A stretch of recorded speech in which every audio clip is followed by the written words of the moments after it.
Yes. Okay. So we're gonna do a quick roll call to make sure everyone's here, and then we'll spare some time to have a praying session because recently we just lost one of our beloved Vice Dean from FTKE, Ibu almarhum Dr. Insinyur Hajah Ratna Yusita Resmi. So we'll have a moment of silence for her, and then afterwards we have match-ups, and then we'll have motion release. So that is the order for this morning. So let's conduct the roll call now. FILTL1, Java Christine, are you guys here? Here. Okay. Wait one sec.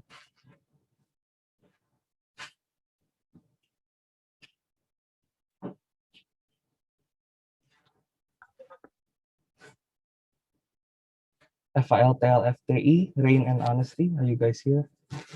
Here. Okay. Yuliana Nur Pratama Blessing, FEB FTSP, are you guys here? Yes, we are here. Okay. FH1 Alberta, are you here? Yes, present. Okay.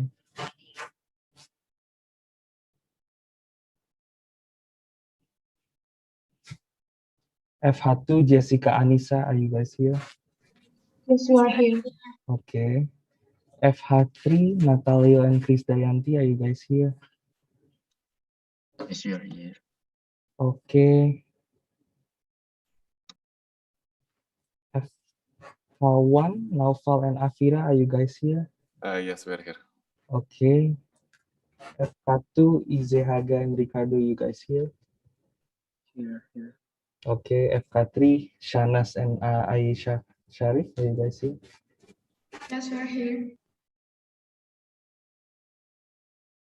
AG1 Arvita Azalia Claris, you guys here? Okay. FSRD1 Rido and Satria, are you guys here? Are you guys here? No, still waiting for Rido. Okay, so please contact your partner ya. Kita ada moment of silence mau doa bersama soalnya. FTKE1 Eric Calvin and Ken Andika, are you guys here? Yes, we are here. FTSP1 Irfan and Taskia, are you guys here? We are here. FTSP2 Sandra and Davanur, are you guys here? Here. Swing 1 Vika Abraham, are you guys here? Hello, Swing 1 Vika Abraham, are you guys here? Okay, we're missing Swing 1. Swing 2 Kokoh Sultan, are you guys here? Okay, we're missing Swing 2.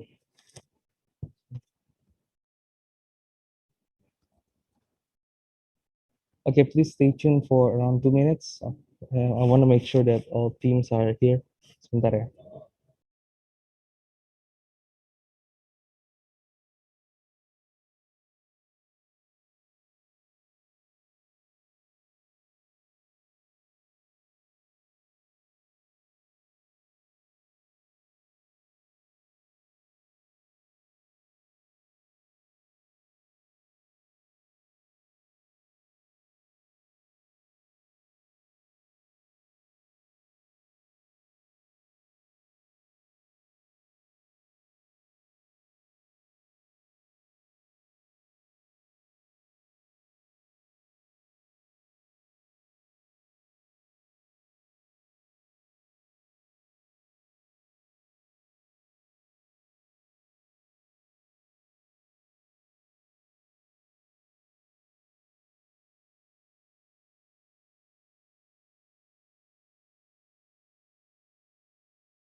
the matchup is shown.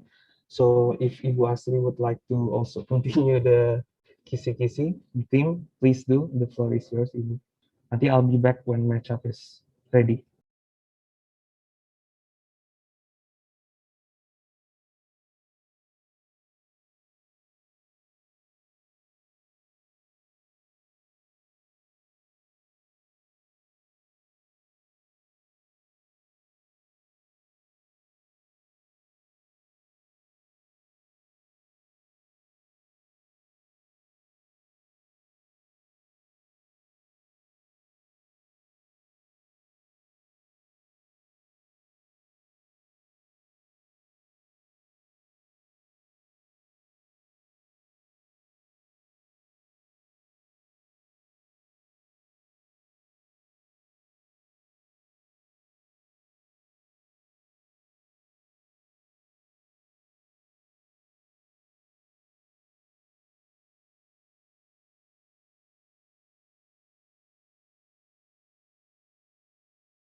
It has been released.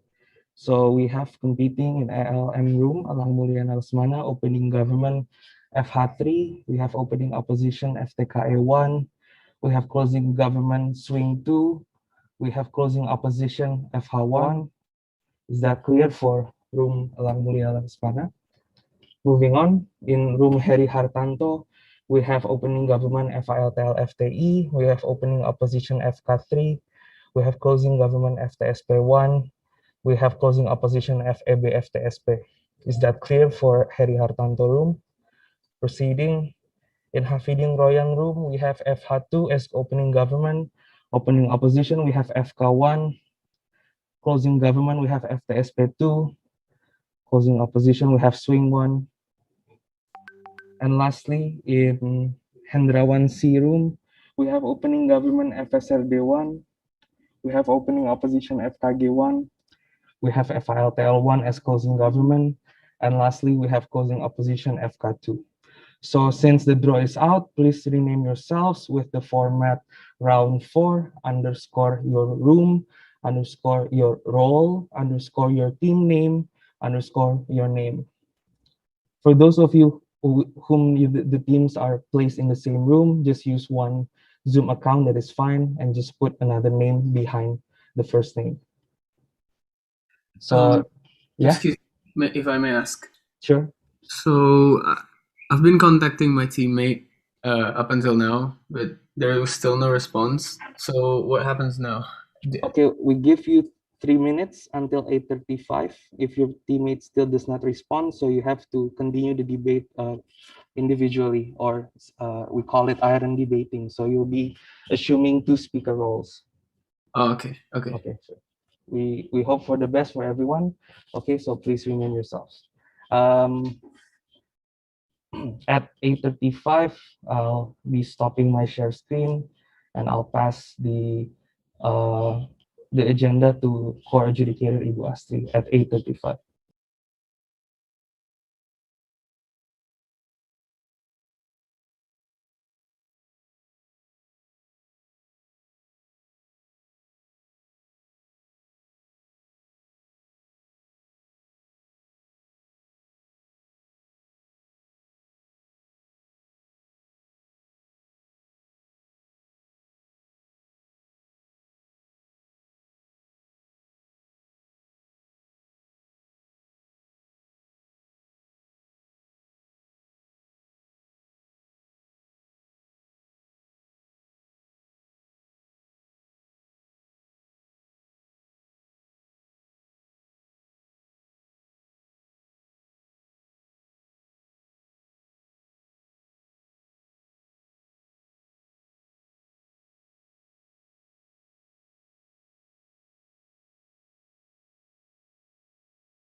Time, is your partner here already? No. He's not here yet. Okay, so you still have 1 minute, yeah, to reconfirm. So when the clock ticks 8:35, please just unmute and let me know of the Okay. outcome. Thank you.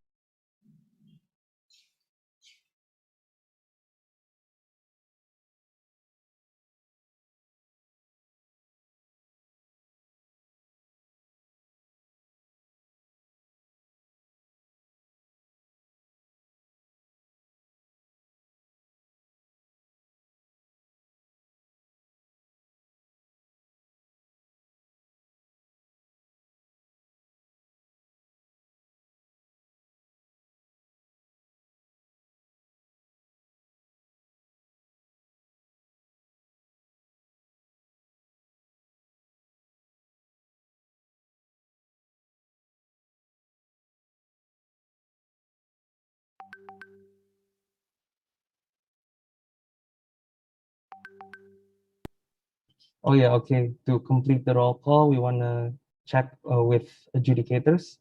Karendi, are you here? Karendi, are you here? Next up, Kadio, are you here? Dio's here. Okay. Ka Jessica, are you here? I'm here. Okay. Kasem, are you here?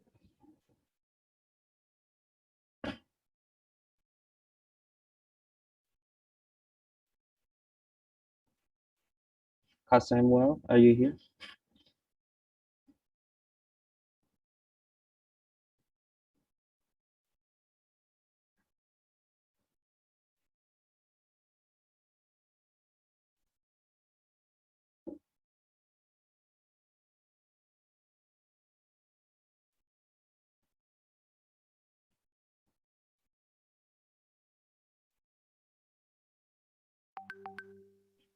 Okay, we're waiting for 2 judges. I am here. Itu siapa, Kak Randy ya? Samuel. Oh, Sam. Okay, Sam. Okay, thank you. Excuse me. I just want to inform you that maybe I think unfortunately my friend can make it. I couldn't Okay. make it. So you'll continue, yeah, with. It's okay. Okay, sure. Okay, everyone, we're just waiting for one more judge, Kak Randy. Okay, he's here. Okay, so we're complete, yeah. So let's check the renames for round 4. Okay, so everyone has renamed yourselves.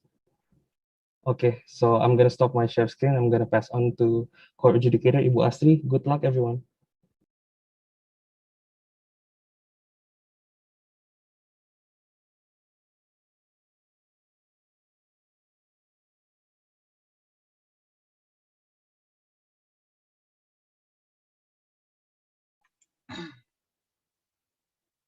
Hi, hello, good morning. I think the music was giving pretty, like pretty extensive clues. If you want to guess, was it about video games? Correct. Is it about boomer video games? By the way, that is an equity violation for, like generalizing and labeling people. Be more mindful. In some, it's not funny. Okay, so the motion for round 4,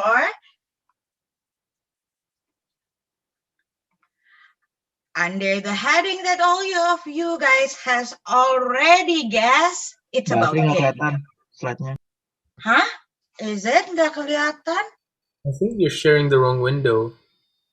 Hold on a second. The current window says presenter view. Oke. Sabar ya, Bapak-bapak dan Ibu-ibu. Hadirin yang dirahmati Allah. Thank you. Hold on. I usually check. Mohon sabar hadirin. Okay. Thank you so much. Oh, this is what I meant. Okay. Okay. Under the heading of game, the motion reads, this is 8:39. So the debate starts at 8:55. This house believes that video games should regularly reassign random gender and race identity to player avatars. Is there any question in regards of the motion? Yes, if I may ask. Yes, sure. So, in this motion, it states that this House believes that video games should regularly reassign random gender and race identities to players. Can you please elaborate more on what it means to reassign? I think it's actually self-explanatory, but I will help. So reassign as it number one, the whole mechanism it's up to the opening government, totally up to the creativity of opening government, but reassigning meaning that it's the video games that give you the gender and race identity, kinda, but there are also wording of regularly, and there are also wording of in the assigning. So what does then it translate into? The process happens not only once, but it is a regular process. Too much clue actually, but yeah, considering. Is there any other question? Was that clear enough? Yes, I have a question. Okay. Does this only applies in some like RPG video games, or as like when you play the Tetris song? Obviously, some games doesn't have genders, so those games aren't affected by our motion, right? I think that's a rhetoric. So this is only applies for game with player avatar. So you already knew. Okay. Yes. Yes. I want to make sure something. By the way, while you guys are asking question, case building time is still go on, yeah. So the debate will still start at 8:55. Go on. I still have time to asking you, right? Yes. You can ask until the case building is end, but then you cannot case build. Usually when we are doing can player, we have kind of right to choose what gender we should, right? But this motion believe that it depends on the video games application that they choose, not our option, not in our opinion or something like that. Number one, I told you guys again, this is up to the opening government, the mechanism. Number two, please do note there are wording of regularly and the wording of reassign. What does this translate into, it is up to the opening government. But yeah, something in that line will happen. The video games will not give you what you want. Does Yeah. that answer? I see. Thank you, Okay. Miss. You're welcome. Any other question? Going once? Going I'd twice? like to ask, please. Okay. Can I ask who determine how regular this reassignment is, and who determine who gets what gender? Is it algorithm, or is it someone behind the scene that choose whose gender and race to Recording assign? stopped. It is the prerogative of opening government to determine. It's up to the opening government. Okay, thank you. Okay. Any other question? Going once? Going twice? Going 3 times? Good luck.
Misi, kayaknya saya salah invite, saya HR bukan HS.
Opening government, are you here?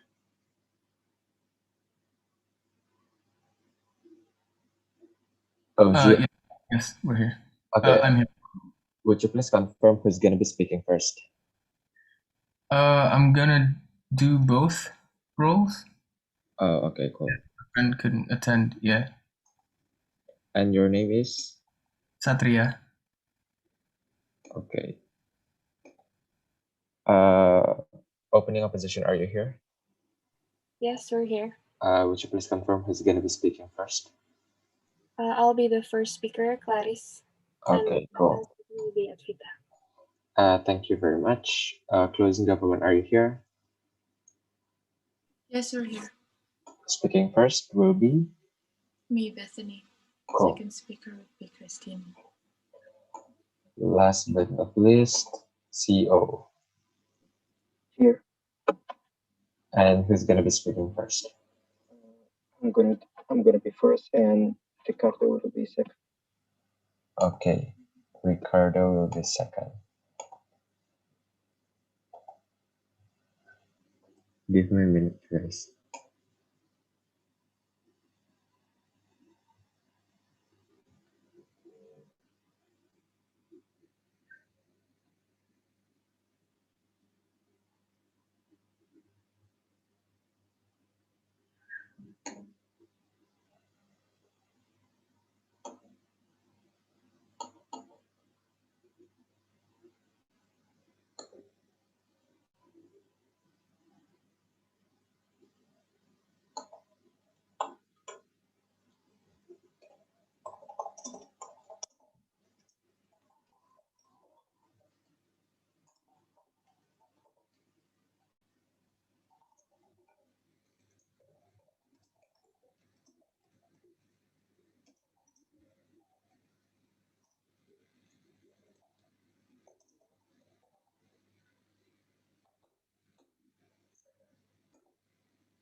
Okay, so without any further ado, under the motion, this House believes that video games should regularly reassign random gender and race identity to player avatars. I would like to welcome the Prime Minister, the first speaker of opening government, to start the debate here. Okay, thank you for the time. Let me prep my speech.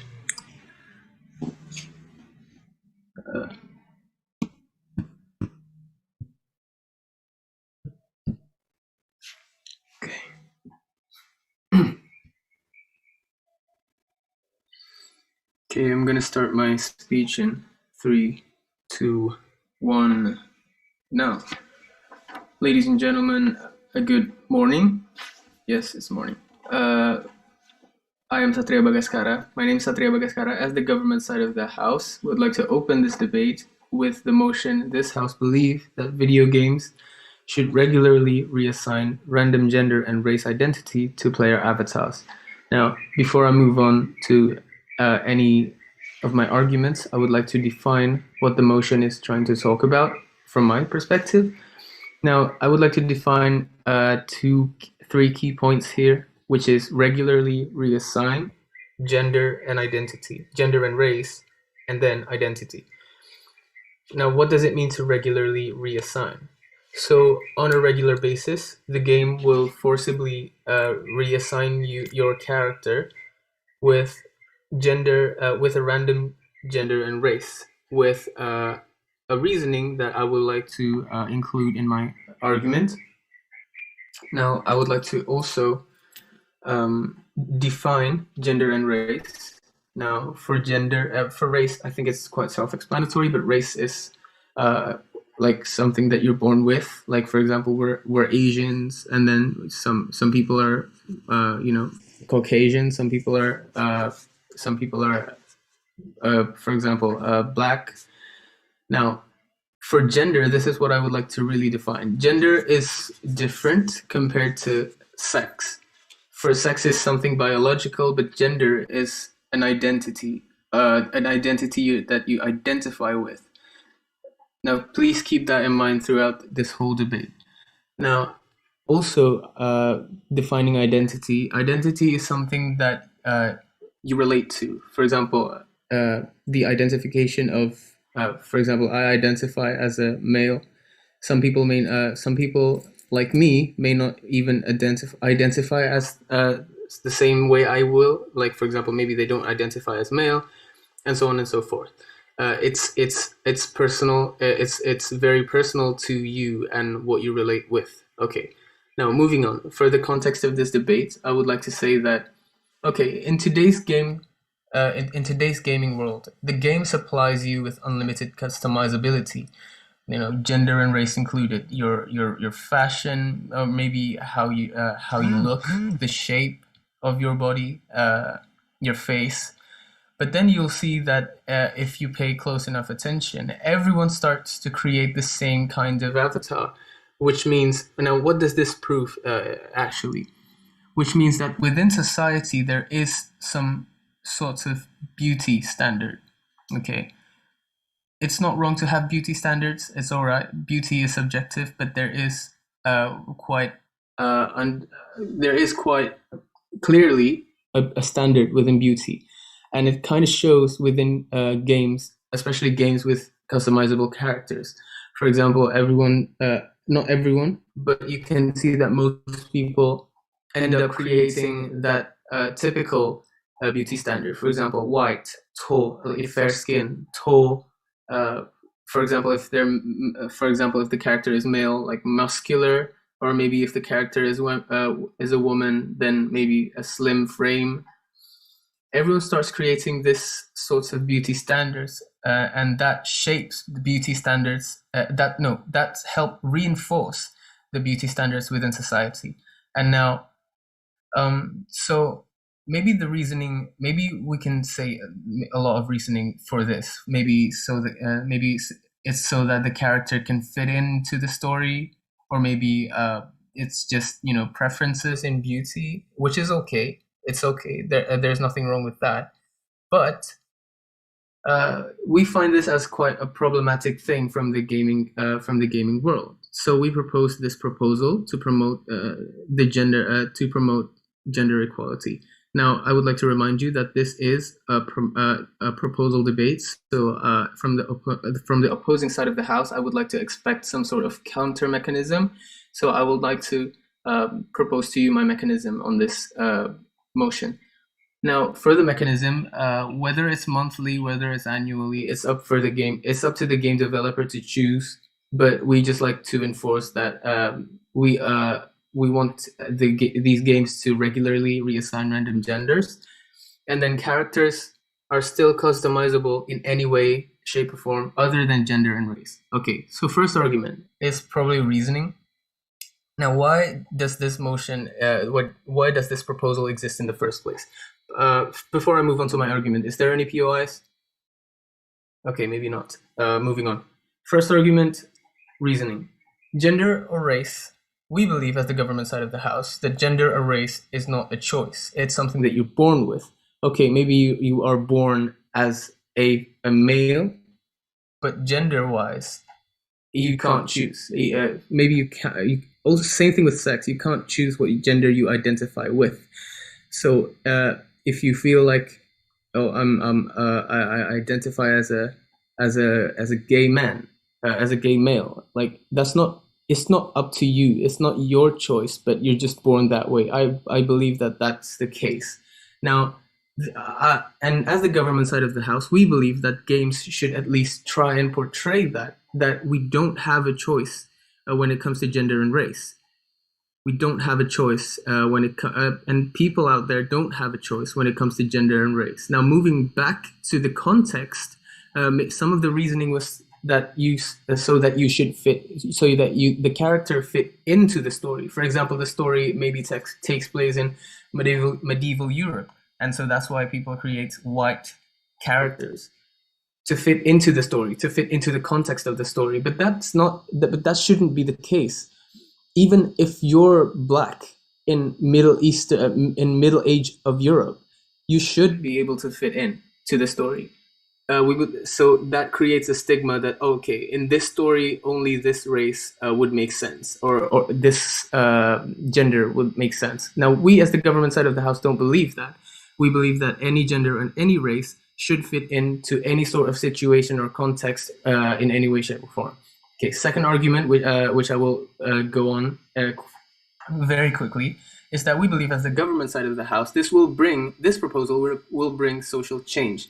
Why? Because through games and seeing how gaming community has been so widely accepted, this will bring social change to this society around us, because of the lesson that we're trying to teach from these games, basically, that okay, gender and race is not a choice, and you should be able to fit into this to any sort of context and story, for lack of a better term. And yes, okay, so gender and race is not a choice, but however, you can still work on the beauty standards that you like. For example, how you dress, how you present yourself. Okay, thank you from me. That's all from me. Thank you very much. Okay, cool. Thank you for the first speaker of the opening government. Now to open the case of the opening opposition, I would like to welcome the first speaker of opening opposition. Okay, I'll start my timer now. So before we start, I would like to restate our stance in this debate, that this house believes that video games should not regularly reassign random gender and race identity to player avatars. So I would like to rebut first about what has been said before. Before, the opening government said that there is a beauty standard in games where people mostly create a stereotype in player avatars. But we say that you cannot generalize that everyone wants that kind of avatar, especially now that society is more open to more diverse concepts of beauty. For example, like plus size models, or it's not always white now, and people take pride in their own race and gender. And for example, again, there are, for example, of more open standards are Barbie dolls, which let's say 10 years back they're only white and skinny, but now they're more diverse characters. And also, the opening government said that about games such as in medieval times, there should be more diverse races and genders instead of the stereotype. And we agree about that. However, let's think about it first. In these types of cases, the ones who are mainly affected are the communities who are oppressed in those times. For example, the Black community, who back then, let's say, could not live as the white community did, and therefore, are the white players really gonna appreciate that their characters are Black, or does that not mean anything to them? And so that's why we believe that players should be able to choose by themselves and not be regularly reassigned random gender and race identities. So next, my arguments. Avatars are meant to represent our identity, be it our own identity or the identity that we choose in the game. And for example, let's say that you're a girl and you choose to identify in the game as a girl and not as a boy. So you take pride in your gender, and they do not want to be other genders. And by reassigning regularly, people may lose their sense of identity. And besides that, other players may also not be able to identify us as well, since avatars may keep changing. And this is important because players will build a sense of relationship during games. And so what changes that relationship in the game is that, for example, the gender and race identities that is being regularly reassigned, and that players cannot characterize their peers and such. And maybe that's all from me. Thank you. Thank you for the first speaker. Thank you for the first speaker of opening opposition. Now I would like to welcome the first speaker of opening government. Okay, thank you for the time. Let me set my timer as well.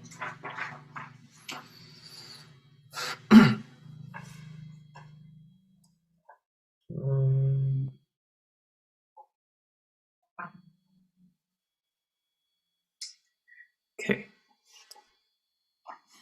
I will start my speech in. By the way, if there is any POI before I move, before I start my speech, if there is any POI, please just unmute your mic and say POI. That way, I can actually notice because I don't always check on the chat column. Okay. Now to start my speech, I will start my speech in 3, 2, 1. Now. Okay. Ladies and gentlemen, as the government side of the House, we still believe that this motion has still stands strongly. First of all, because from the opposition side of the House, they say that okay, well, you couldn't generalize that people eventually create the same kind of beauty standards in games. The world today is much more open-minded, and more accepting towards other race and other genders. Yes, that may be true, but if you play, like I said, and I quote from my previous speaker's speech, if you pay close attention to what the characters in games are created, you eventually see that you don't even have to play the game. You can watch other gamers play on YouTube, or maybe stream their games on Twitch. You can see that a lot of them, not all of them, please note, not all of them, but most of them creates the same kind of characters. Not the same kind, but at least there is a standard within those games. There is a standard.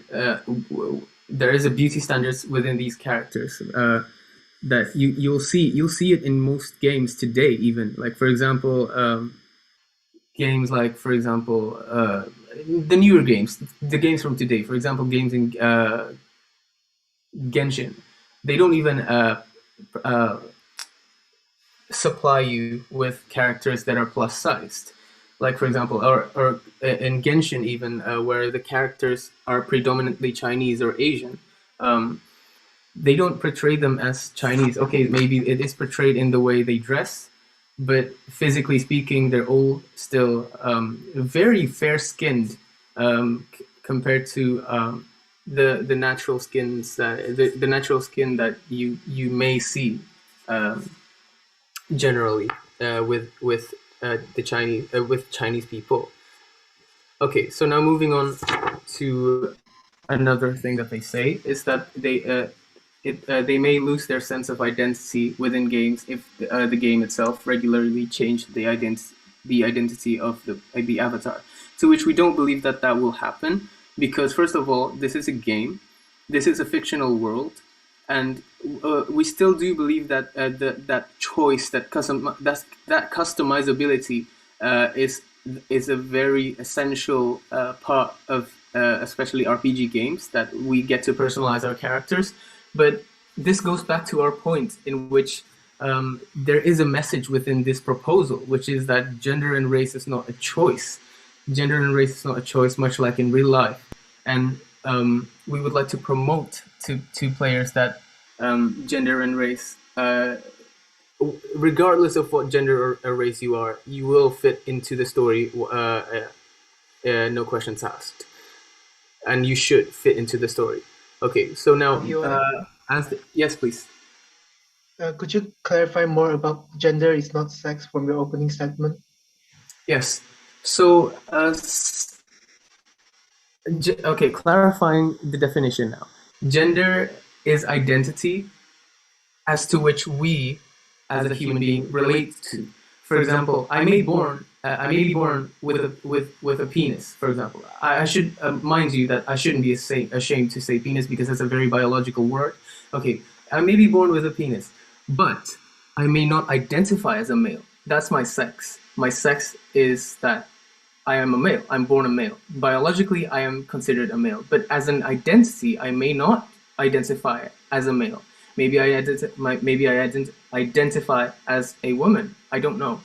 And people, maybe some people born as a female may not identify as a female. That's what it means with gender. Basically, it's what you identify with, and that identification is something that you were that we believe is something that you were born with, something that you just can't change by yourself. Okay, so moving on. Okay, I would also like to clarify that it is not a choice. Gender is not a choice. However, it is a choice that you would for you to be proud of your gender and not be ashamed of it. Okay, moving on. So, as the second speaker, I would like to elaborate more on the argument that my first speaker has brought to you, which is social change. Now, as the government side of the house, we believe that this message is a good message that. It will eventually bring social change towards society. Now, how come does that makes where's the connection? So, video games and then social change. Well, video games has been a media, especially RPG games. Video games have been a media for a long time to tell stories to people, to tell stories to people, to tell perspectives to people, the perspective of the characters within these stories to the players, and then it comes also with a lesson. For example, with Zelda, like it teaches you to not give up or anything. And then, so with this proposal that we have on our hands, this is just we don't even have to change the story. We don't even have to change anything within the game. It's just a new ruling within these games to regularly reassign random gender and race. And that already teaches us a lot about gender and race, which will eventually which people will eventually realize that, okay, gender and race is not a choice, and it doesn't matter anyways. It doesn't matter anyways. Like for example, in this game, I'm randomly assigned as a black character, and that's okay. There's nothing wrong about that, and there shouldn't be anything wrong about that.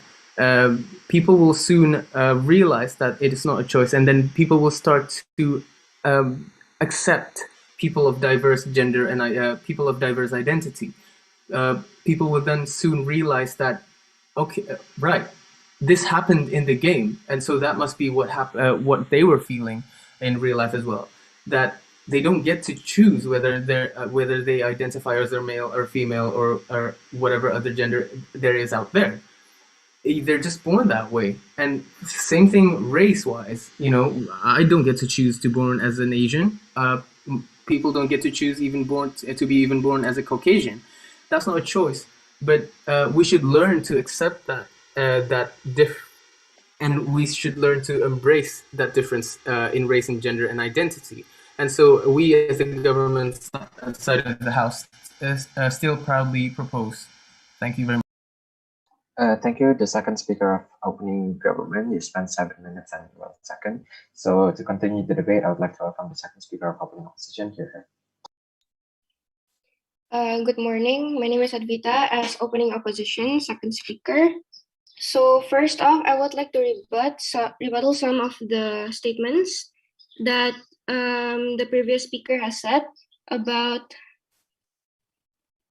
how people mostly create the same kind of characters. If you see players playing in YouTube or in games. However, if we think about this, should we prioritize this creation of same characters more so to people who actually has identity crisis? Because some people, if we take close notice, some people say a colored transgender who is playing a game, and this individual has finally find a sense of identity and felt comfortable in their own skin, and now they're trying to create an avatar who can symbolize us or connect to who he or she think they really is. And now you're trying to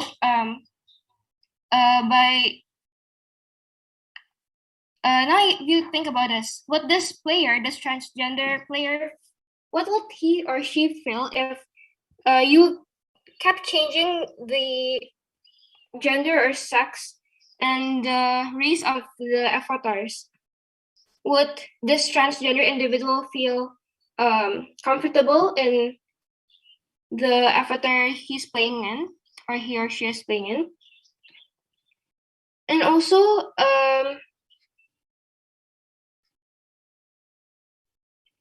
if the gender and race of the avatar kept regularly assigned randomly, so people now will view this avatar as something that really doesn't have any more personal connection to them. They won't. Would you think they would still view this avatar as something who they can relate to, and soon after they won't really take this avatar things seriously. They won't even have this personal connection with the avatar, which is previously is the essence of avatars in games, in which a player would choose an avatar who they think relates to them, who they think they can connect to and represents their true identity. And also, not all players actually choose the avatars according to what they are, what they look like. Some of them also choose avatars because probably they're playing in their fantasies, like to escape reality. Some are actually playing on avatars. They want others to. They want how others want them to be perceived. So If I may, POI. Okay. Okay, so about that point where players eventually create characters in which they want others to perceive them to be, how does that promote self-love and acceptance to their own gender and race? Because they want to be perceived as something else that they aren't. Thank you very much.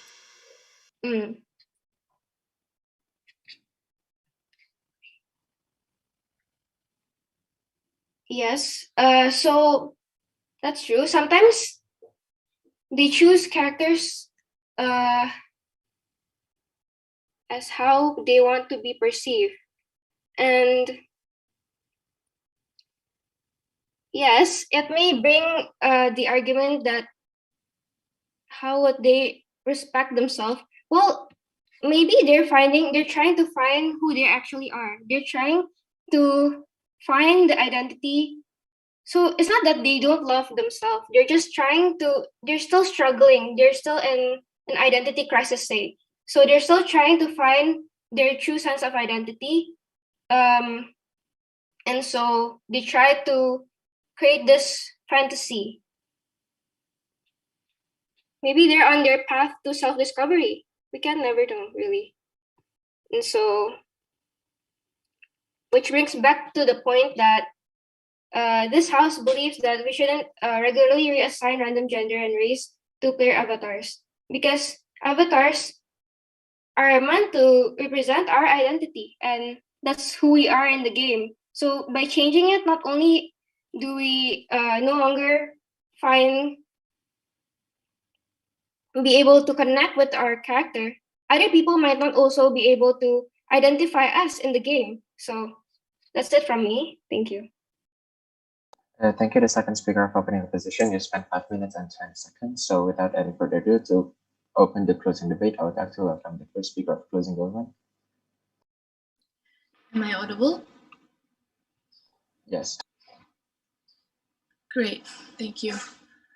Wait, I'll have the chat room open, and so I prefer the POIs through chats. I think my notes are ready. Great, I will start my speech in 3, 2, 1. Before we begin, I would like to address our position as closing government, my position as member of the government, and that we propose or agree to the motion in which this House believe that video games should regularly reassign random gender and race identity to player avatars.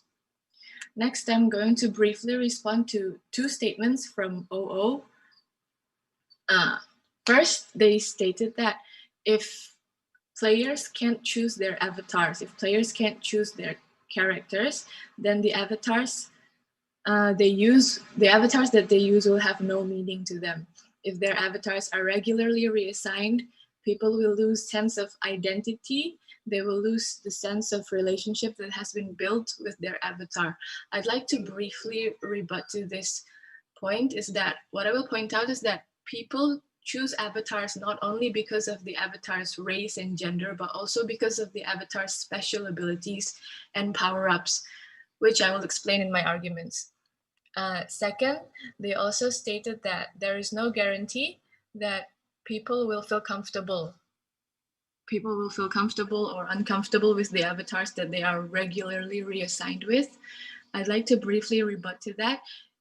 To rebut to this statement, we think the fact that people might feel uncomfortable about the different race and gender avatars being regularly reassigned to them, this is a learning opportunity for them, we think. A learning opportunity that they get to learn to be more accepting with different genders and races of the avatars.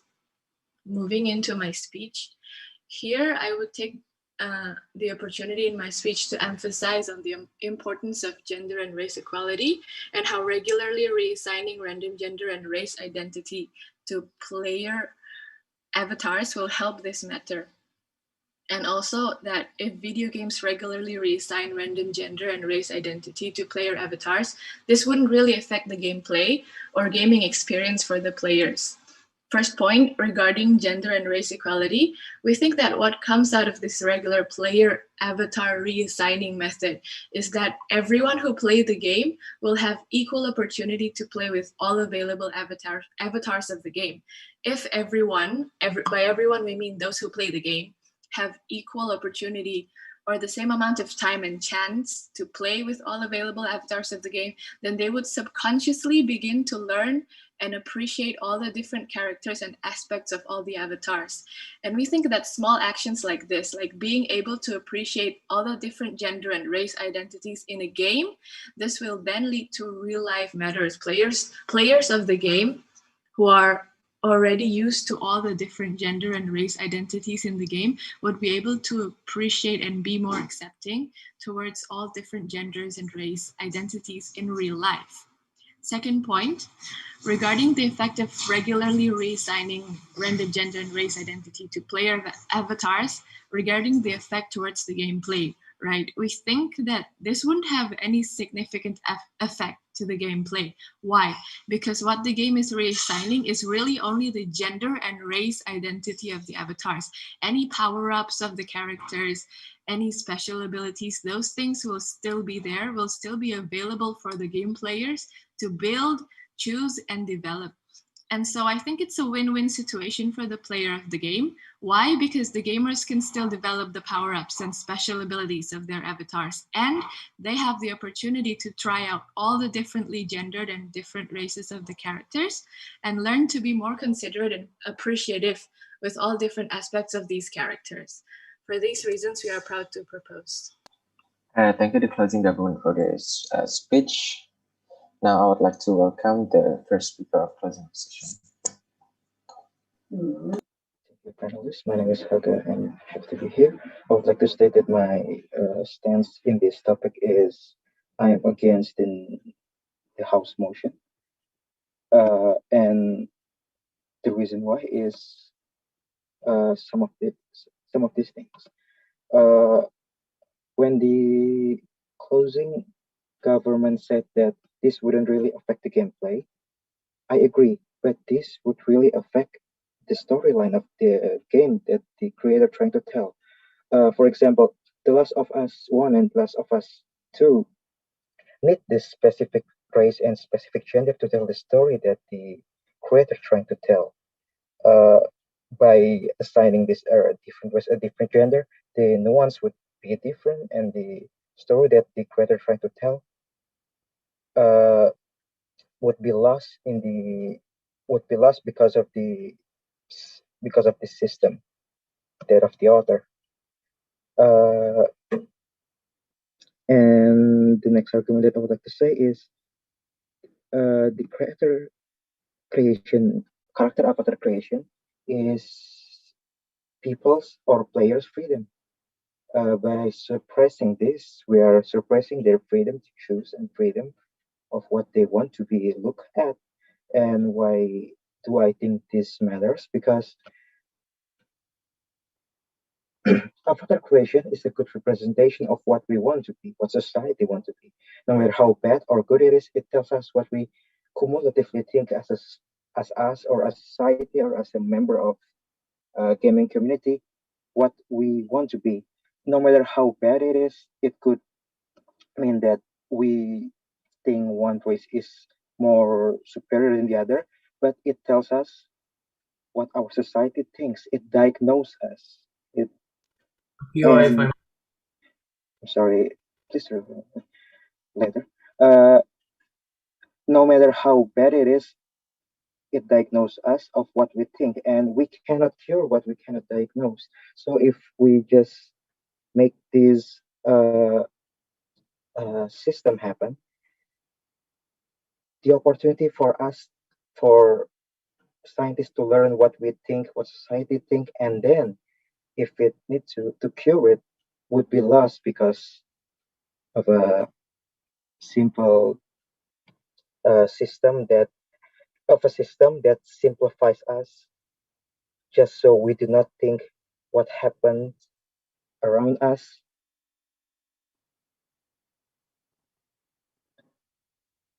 It hides what we are truly feeling and it hides what we truly think as a society. And I think that's a bad thing to do, especially in the scientific community, because we really have to seek truth no matter how bad it is, so we can do something about it by gaining the best information. And this avatar creation is a good representation of knowing what's in a human's mind, which only 2% of our humanity cumulative knowledge can already took a finger to the pulse to know what it is. So I think it's a really missed chance to not research this. And so it's why I think character creation avatar is should be remain as it is. Thank you. Storyline and learning opportunity. Thank you. Thank you, the first speaker of closing opposition. Now I would like to welcome the second speaker of closing government.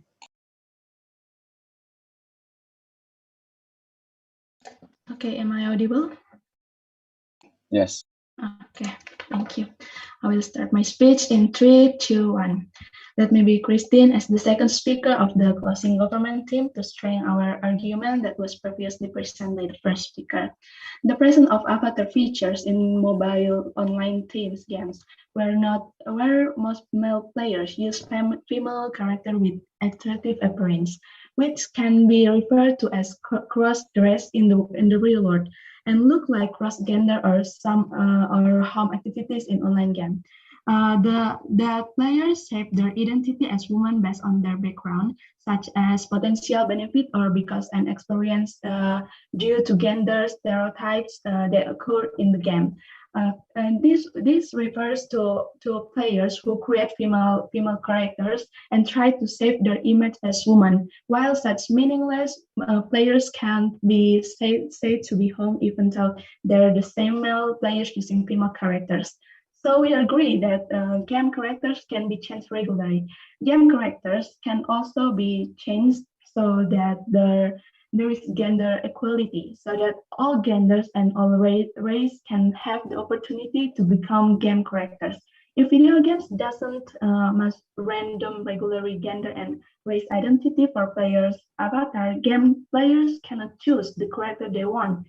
Yeah, it's not fun, and gender equality can be affected by the role played by a person in the game.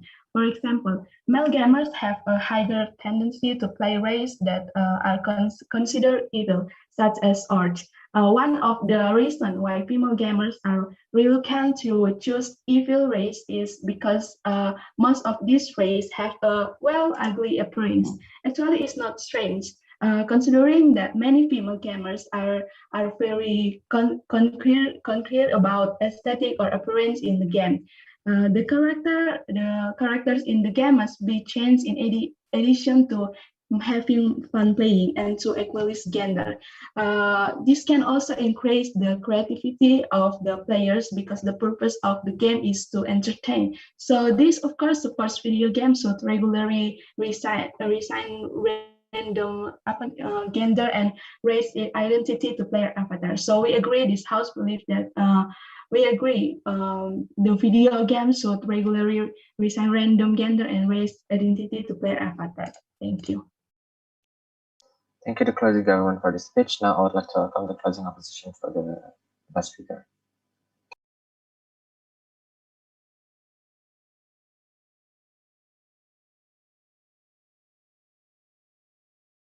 Hello, am I audible? Yes, you are. Okay, I would like to start in 3, 2, 1. Now, I would like to reinstate that this house is opposed to the idea of randomly assigning random races and gender to player characters. Why? Because the first thing about people creating their own avatar, sometimes it's because they want to be creative. They want to express their creativity in their creations of avatar. I myself, when I play with my friends, we don't really insert ourselves as our characters because we are more so creating fun and very creative kind of characters to make it more interesting. But there are also some people who are very attached to their characters. That's why they make their characters in their own image. Now, if you say that, if you look at YouTube, there's a lot of people who make the same characters. Well, this is because sometimes they don't really care about the character creations and they just use the base character, which is why most of them appear to be looking the same. And there's also the limitation of the game engine, which causes it so that there's not really much leeway in you making characters. For example, the one they used as an example was Genshin Impact, why most of the Chinese character doesn't really look Chinese. Because you need to keep in mind that this game is also made to run in mobile phone. So there's a lot of limitation. And you can't really define the finer details in the game for mobile without exaggerating some of the racist feature, which could potentially cause harm to the developers by making them look racist. Now, you said that a lot of females don't play races such as orcs and such.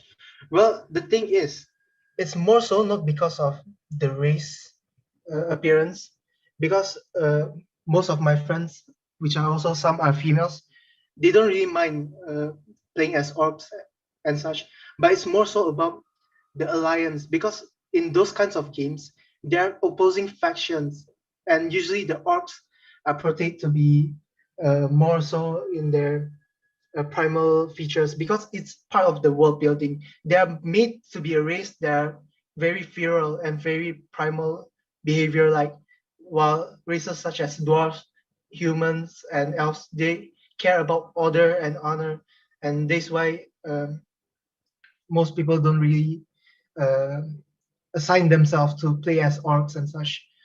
And if you said that by reassigning random race and genders could teach people to be not so judgmental, well, by giving people the freedom to choose their own race, they can also learn to not be judgmental because they can see that people are having fun playing whatever gender, race, identity they want. And people who play as their own race in game, they learn to love themselves more rather than you assigning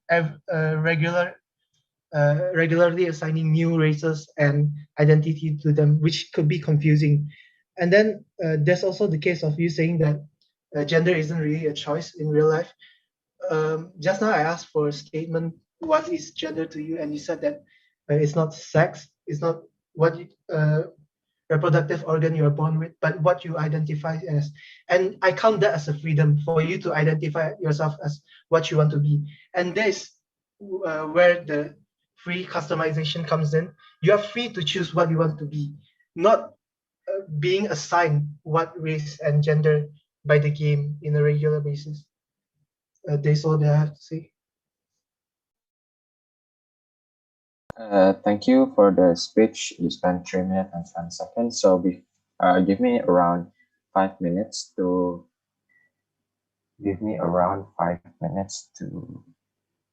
do my deliberation and start giving you OA. So I'm gonna be back in 5 minutes. Okay. Thank you everyone for the debate. Thank you. Thank you, Judge. Thank you, Judge. Thank you, Judge.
Sorry. Wait.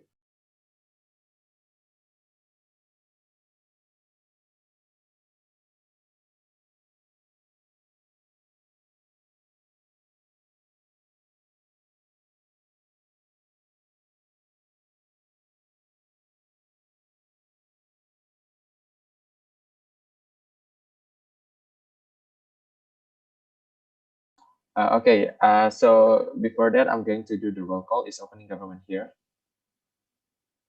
Here. Okay, opening opposition, are you here?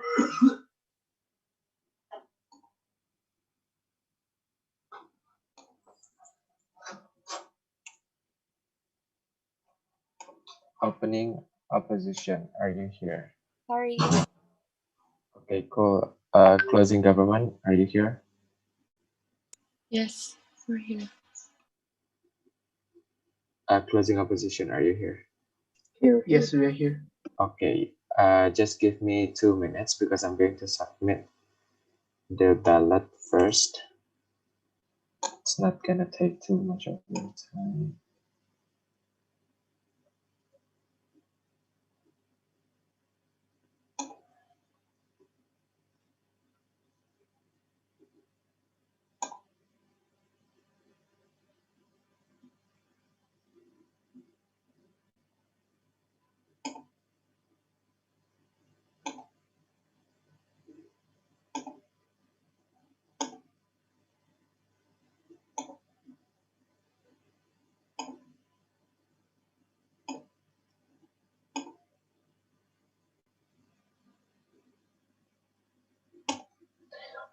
Okay, so without any further ado, I'm just gonna make my oral education tip extremely quick. Number one, I'm going to tell you about the general assessment of the debate on what do I think about the debate. Number two, I'm going to talk about the ranking, and last but not least, the reasoning behind the rank, right? So, okay, for the general feedback, I think what is very lacking in this debate is that to interlink all of the argumentation thrown in the debate to the idea of video games. I think that the characterization of video games, what is the purpose of video games to exist within humans, what kind of values that video games give to the people, and so on and so forth, is very lack of, is very lack of explanations. And I think that all of the argumentations are only saying that why the random assignment of role identity, race, and so on and so forth is good, and why then it is not good for to have random assignment on gender and race identity to player avatars and so on and so forth, right? But I think that this argumentation independently is extremely good. But I think there is a possibility of the lack of relevance simply because most of the debaters in this round might not necessarily interlink it to the characterization of video games on whether or not, for example, it fulfills the purpose of video games, or whether or not video games have the obligations to do whatever you're saying, to progress the society, to improve the society mindset about race identity, about gender identity, and so on and so forth. So I think that the question that still hang in my mind is whether or not the video games have this fundamental purpose to actually talk about this social issue, to actually talk about the moral responsibility of video games to include this progressivity within the civil society, right? So I think that this is something that I think need to be considered in this debate, because although the argumentations are extremely good in this round, but it might not necessarily be relevant per se, simply because there is no interconnection as to why this should be the obligations, the moral obligations of the video games, right?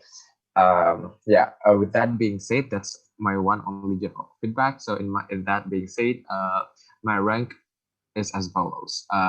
First rank I give to the opening government, second to the opening opposition, third to the closing opposition, and last but not least, unfortunately, I give fourth rank to the closing government. Why is that so? So in the closing government, I think that my biggest problem in closing government, they might not necessarily have the most grounded identity as a team, especially in BP debating.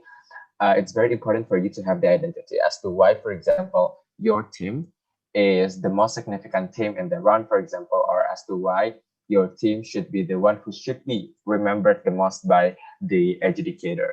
So this is BP debating is all about the identity of cases. What are you gonna prove? What is your burden of proof? What is your burden of proof, for example, and yada yada yada. The problem with closing government is that most of the cases coming from closing government is derivative from the opening government, talking about the idea of progress, talking about the idea of social movement, talking about why this is better, for example, for the society, and so on and so forth.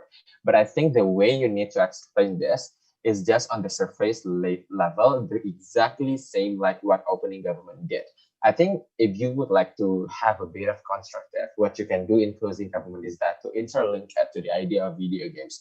Because what I think is lacking in opening debate, they talk about the beauty standard, for example, story, social movement, and so on and so forth. I think that this type of progressivity, this type of good impacts has been mentioned in opening government. So what you rather do in closing government is to mechanize it as to why video games, for example, is the entity that might be able to provide, that might have the moral responsibility to provide all of this. So I think that the mechanization coming from closing government would be better for you as as your team's identity, saying that okay, all of the impacts are coming from the opening debate, but I think that opening debate may never mechanize it as to why, for example, this is something that should be done by the video games, for example. I think that you can talk about the platforms of video games. You can talk about the attachment of people towards the video games, for example. You can talk about how video games is an effective tool to send this progressive message to the overall society, or maybe you can talk about how video games are a very accessible tool to actually send this kind of message. So I think that this is something that is very lacking in opening debate. So I think that that should be something that you can bring in the closing debate, because I think that your strategy talking about all of the good impacts as to why this is good has been previously mentioned in the opening government, right? Comparatively with the closing opposition, at the very least, they are able to, although this is also very under elaborated in closing opposition, but I think that they have, for example, a quite unique identity that sometimes what exists in video games might not necessarily you have the most seriousness to assign your avatar role, the player avatars in that, because sometimes it might enhance the idea of fun and creativity, and this should be the fundamental purpose of video games, for example, right? And I think that this is better to comparatively in the closing government at the end of the day, right? So yeah, that is why I give the closing opposition to apprehend the closing government, unfortunately, in a very small margin of one. Let's compare to the closing opposition and opening opposition, and why opening opposition got higher comparatively with closing opposition. The problem with closing opposition, despite of them having a very unique identity, but I don't necessarily see as to why the impact is larger than the opening opposition, right? Because I think that in opening opposition, they also talk a little bit about the role of these video games and why the video game should not be an entity, a platform that send this kind of messages. They are talking about the compatibility of a player. Like, for example, if you assign them certain region, certain gender or certain race identity, they might not be comfortable towards it. And I think that video games should all about compatibility on you playing the video games per se. But second of all, the opening opposition is also able to prove to me on how these individuals will lose the sense of identity that they think suits them the most, right? So under opening opposition, they also able to prove to me as to why this is a form of oppression. It does not give the control over someone to define their identity, because regularly changing it will allow these individuals to lose their sense of identity and so on and so forth, right? So I think that the impacting analysis coming from opening opposition is much larger in terms of quantity rather than the fun and the creativity, for example, seeking for truth, representation, in closing opposition is something that I think is not as large as opening opposition in terms of its impact, right? So I think that what closing opposition can do is to give me the comparative as to why under your side of the house, the identity that you have is much more suitable to the spirit of the motion, right? Because I think that due to the lack of comparison between the closing team and the opening team, it makes me hard to weigh. So my tipping point is to, as an average reasonable person, as a judge, my tipping point is who gives the more impact, who gives a more significant impact, in which side of the house gives more significant impact. And I think that the harms of losing your identity, the harms of comfortability is relatively the same with fun and creativity under closing opposition side of the house, is just much bigger, especially when they talk about the mechanization on how this random and regularly conducted race and identity assignment is something that is bad under government side of the house, right? So I think that the opening opposition is the one who is able to provide that a bit of comparative, and second of all, the larger impacting analysis. Okay, last but not least, let's compare the opening debate, right? The opening government and opening opposition. Why I give opening a government to go first and opening opposition cannot go higher. The problem with opening opposition is that this type of analysis, explanation, talking about loose sense of identity and comfortability and appreciation and so on and so forth, is highly contingent on the explanation on whether or not video games are that powerful to allow someone to have identity crisis. So I think that although this rhetorics is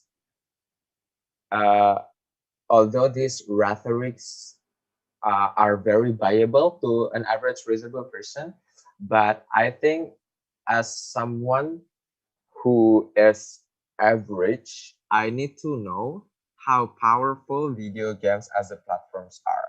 Like losing self of identity is something that is good, but I think that it is contingent on whether or not video games really allow you to have that crisis of identity. I never know how big is their influence towards the people. I do not know how do people perceive the video games in the current status quo to the extent that they rely their identity on the video games to the point they might lose the sense of identity whenever this reassignment of gender and race identity conducted randomly on the platforms of video games. So I think that this is the mechanization that I think should be provided by the opening opposition. At the very least, what happened in opening government is what happened in the opening government. They are able to tell me on how under your side of the house you have the self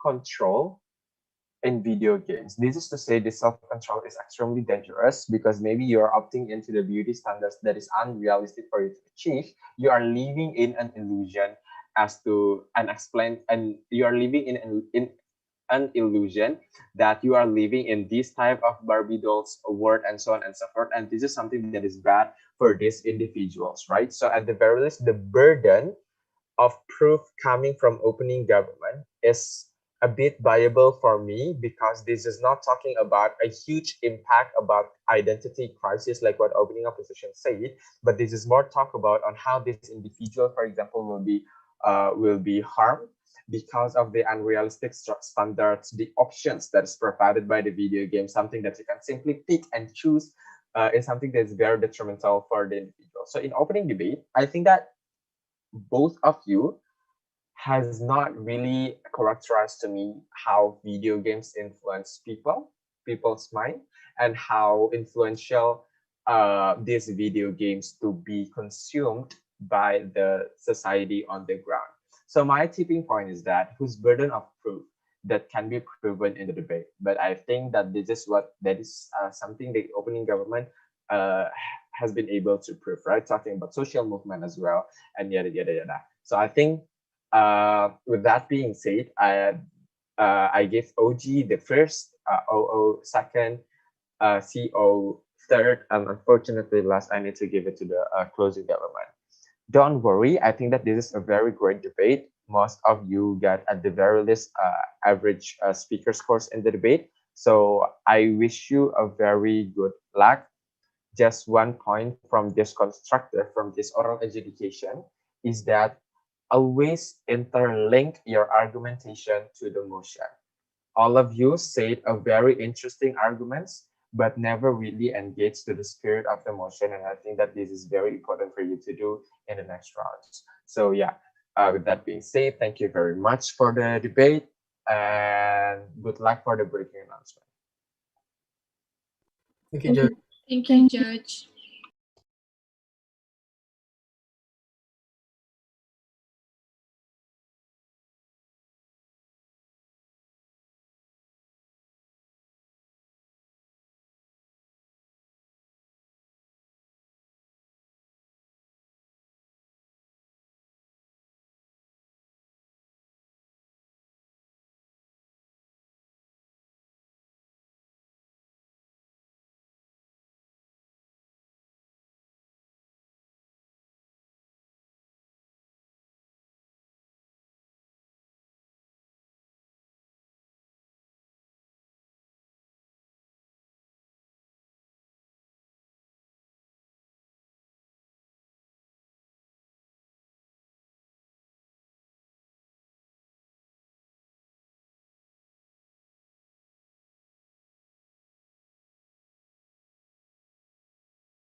FILTL1, are you guys complete? Yes, complete. FILTL FTE, are you guys complete? Here. FEB FTSP, are you guys complete? Yes, I'm here. FEB FTSP, are you guys complete? Yes, we're here. Okay. FH1, are you guys here? FH1? Bertha has a class right now. Pardon me, sorry? Bertha has a class right now. Oh, okay, okay. FH2, Jessica Anissa. Yes, we are here. FH3. You're complete. Okay, FK1. Yes, we are here. Okay, FK2. FK2. FK2, Izehaga Ricardo. Okay, we're missing FK2. FK3. FK3, Shanas and Aisha. Yes, we're here. Okay, FKG1. Complete. FSRD1. Here. Okay. FTKE1.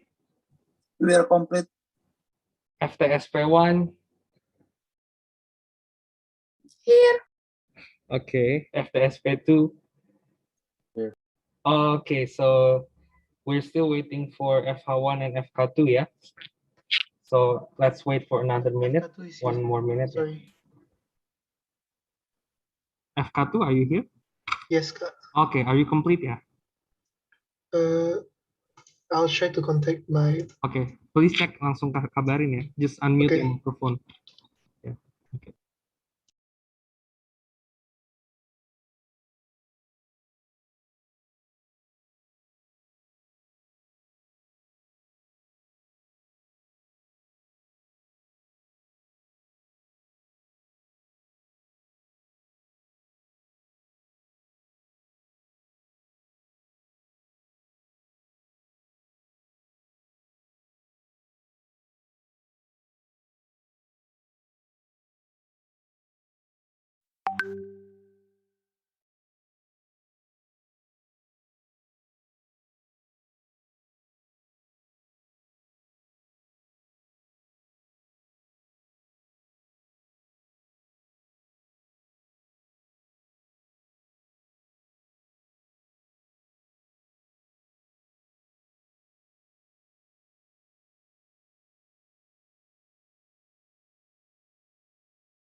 The attendance list. Now I'll pass on to core adjudicator Ibu Astri to announce the top 8 teams that will break into semifinals. Silakan, Bu Astri.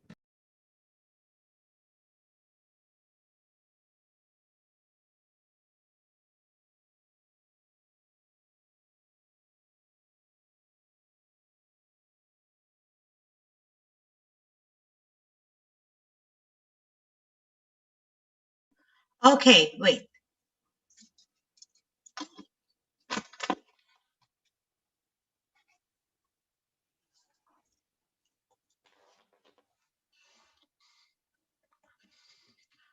First of all, being aware that most of you guys are a noob in this debate matter, so I will be explaining how then the breaking team are classified. So first of all, we classified them based on VP or victory point. In the meantime, I will going to just write the information down. What is victory point? Victory point is the assigned point given to the team based on the ranking they receive. So first rank got 3 VPs. Second rank got 2 VPs. Third rank got 1 VPs. And fourth, unfortunately, got none. But in a competition, sometimes there are several teams have similar VPs. So how then we classify them? Next, we are classify them on the basis of speaker score. So what is speaker score? So speaker score is the accumulation of the score given toward your team. Adjudicator, upon adjudicating, they are not only deciding the winning, but we are also assigning the speaker score. So that's why, we get paid. We don't just listen and point finger to, okay, I'm going to like ngitung kancing, the winner is, no. So we actually create a calculation and basis of who get assigned the winning. We also value your speaking performance. How much score do we give to it? So the speaker score are assigned first individually, but then the adjudicator must take into consideration that the winning team, the first rank, will always have a higher rank than the second. Second has higher higher score than the second rank. Second rank will get higher score than the third and goes on. Now, there are also situations where the VP are similar. Speaker score are also similar. I know there are a lot of headaches. Now, how then we calculate this? We calculate this on, so the third criteria, first criteria is VP, second criteria is speaker score, third criteria is how many times you get first rank.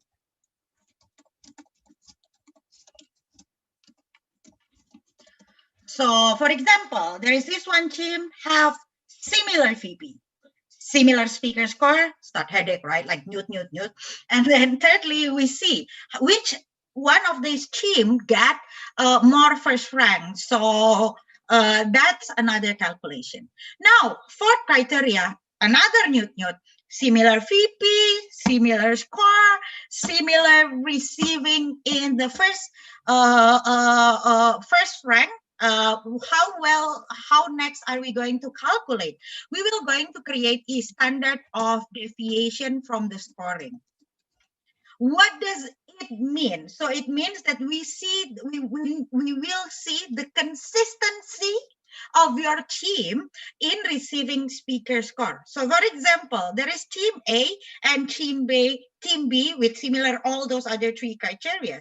But team A consistently gets 78, 78, 78, 78, for example.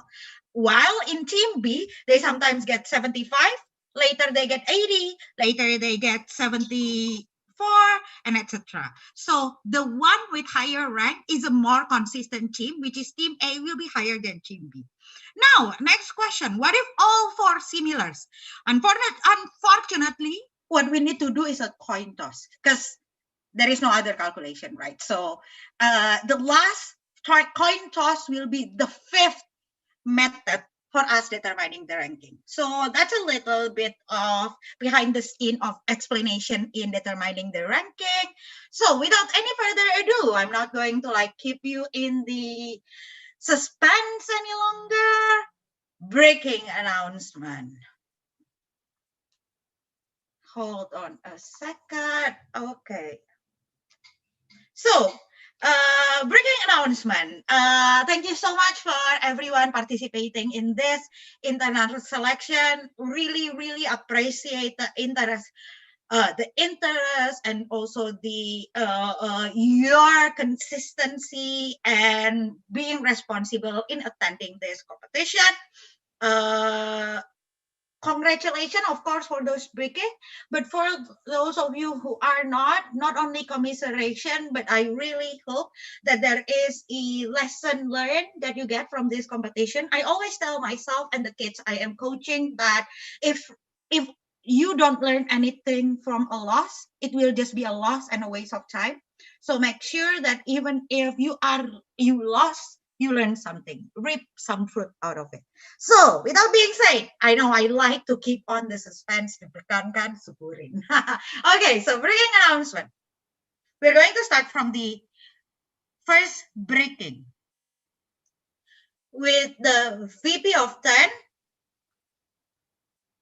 speaker score of 605. Congratulations to hybrid team, EVA, LTL, and FTI. Congratulations. Second breaking team with the VP of 10. So the VP is similar, but what differentiates is the speaker score. The speaker score is 598. Congratulations to FTSP1. Third breaking team with the VP of 8 and score of 592. Congratulations, FSRD1. Fourth breaking team with the VP of 7, score of 595. Congratulations to FKG1. Now, this is what I meant by there are another classifying. So the fifth breaking time has similar VP and similar score with FKG1, but FKG1, they get the first rank once and then get the second rank twice in comparison to the fifth breaking team with the VP of 7, similar, right? With a score of 595 is team FK2. Congratulations. But team FK2 is only ever get second rank once. So FKG gets second rank twice. Now, sixth breaking team with the VP of 7, speaker score of 592. What is language? If at FSP2, 7 breaking team with the VP of 6, score of 587. Congratulations to another hybrid team, FAB and FTSP. Last but not least, 8 breaking team with the VP of 5, score of 592. Congratulations to L1. Congratulations for all the breaking team that proceed to the semi-final. Now I return to the ARCOM for any other announcement. Thank you very much, guys. Good luck. Thank you. Thank you. Thank you.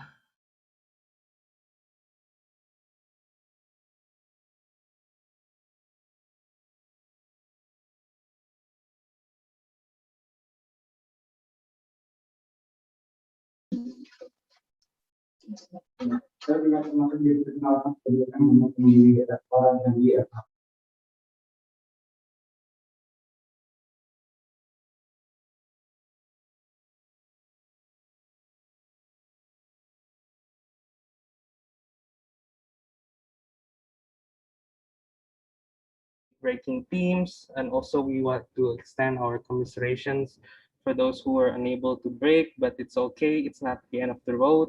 You can still improve in, you still have many competitions to expect, yeah, in the coming moments. So the next announcement would be break time. We'll have break time until 12:30.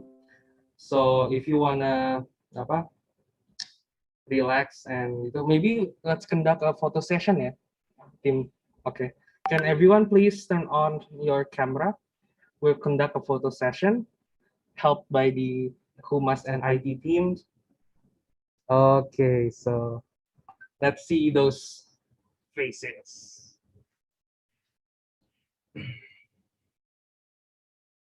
Yang conduct siapa? Boleh? Yang bilang. Oke, so I'll pass on to tim Humas IT ya untuk countdown fotonya. Cek. Oke, bersiap semuanya. Kita sesi foto bersama ya. Mohon buat dinyalain kameranya. Oke, untuk slide pertama 3, 2, 1. Oke, next slide. Masuk ke slide kedua. 3, 2, 1. Oke. Akhirnya. Oke, sudah cukup. Terima kasih. Okay, we would like to thank the IT and Humas team for helping with foto bersama. So once again, congratulations. We wish you the best of luck, and we want to make sure that you all come back to the Zoom at 12:20 ya. So kita bisa nggak telat, kita on time. So at 12:20 kita kembali lagi ke Zoom. Nanti also please check the schedule, the live rundown schedule. There are a little change that we made for the agendas after lunch. So please do check it and make sure that you're back in Zoom on time. So thank you and see you after lunch. If I may ask just a little bit,